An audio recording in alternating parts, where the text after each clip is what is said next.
我唔覺得我嘅親生父母係被黑社會連累嘅，只係啱好我阿媽中意嘅人係黑社會啫嘛。我都知有好多人加入黑社會係因為生存唔到，但係唔係所有黑社會嘅人都係壞人，比如你。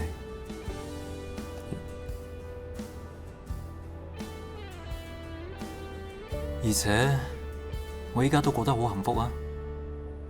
阿爸俾咗好多愛我，只不過佢今次病咗，我先突然意識到，我對佢嘅關心遠遠比唔過佢對我嘅操心。好彩佢冇事，如果唔係嘅話，我真係唔知點算。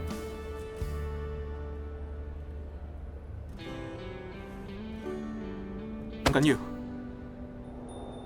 以後我同你一齊照顧何叔。後果身家仲喺邊度啊？我喺度，你攞藥啦！你坐喺度等我。